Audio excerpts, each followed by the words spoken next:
కుంభరాశి వారికి ఆదాయము 8, ఖర్చు 14, రాజపూజ్యము 7, అవమానము 5. ఈ రాశివారు మృదు స్వభావము కలిగి ఉంటారు. దయ, వినయము, మధుర వాక్కులు, విశ్వాసము కలిగి ఉంటారు.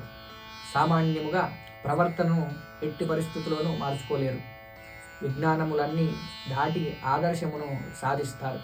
ఒంటరితనమునున్న కష్టపడతారు. వ్యక్తుల యందు అయిష్టత, ద్వేషం ఉండదు. ఉత్సాహముగా కాలం గడుపుతారు. బాగా జ్ఞాపకశక్తి కలిగి ఉంటారు. అందరినీ సోదరులు, సోదరీమణులుగా చూచెదరు. ఇష్టమైన అభిప్రాయములు నిశ్చితంగా ఉంటాయి.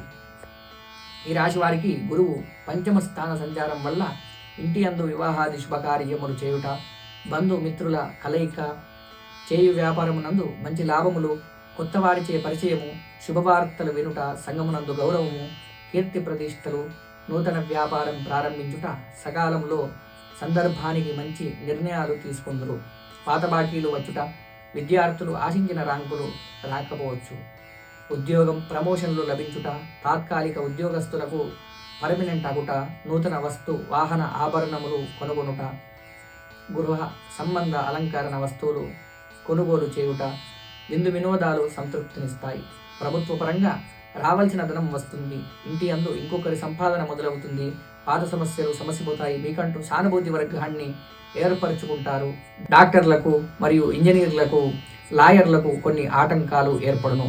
మీ మంచితనము చూసి కొందరు మిమ్మల్ని ఆశ్రయించురు.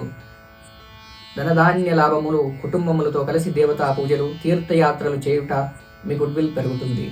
మీరు చేసే ప్రయత్నాలు ఫలిస్తాయి. మిత్రుల సహకారం లభిస్తుంది. ఆర్థిక లావాదేవీలు సతమతమవుతాయి. మీ అంచనాలు నిరుత్సాహపరచును. చేయి వృత్తుల యందు తీరిక ఉండదు. సమయోచిత నిర్ణయాలు తీసుకుందురు. కొన్ని పనులు ఆకస్మికంగా నెరవేరును. సమర్థకు గుర్తింపు లభిస్తుంది. చేయు ప్రయత్నాలు నిర్విఘ్నంగా నెరవేరుట, ఆప్తులకు సహాయం చేయుట, ప్రశంసలు, పురస్కారాలు అందుకుంటారు. శని 2వ ఇంట ఉండడం వల్ల అనుకొని ఆపదలు, వ్యర్థ సంచారము, అకాల భోజనము, ఖర్చులు అధికంగా ఉంటాయి. విలాసాలకు ధనం బాగా ఖర్చు చేస్తారు. అపరిచితులను నమ్మరాదు. ప్రయాణ ప్రమాదాలు, శత్రువృద్ధి, గృహమునందు ఐక్యత లోపించుట, సెంటిమెంట్ వస్తువులు అమ్ముట, ఆస్తి పంపకాల విషయంలో అన్యాయం జరుగుతుంది. చిల్లర తగాదాలు ఎక్కువ అవుతాయి. కొన్ని పనులు సతమతం అవుతాయి. కార్యసాధనకు మంచి ఓర్పు బాగా అవసరం. ధైర్యముగా పనుల్లో సాగించండి. చీటికి మాటికి అసహనం చెందుట, మితిమీరిన ఆత్మవిశ్వాసం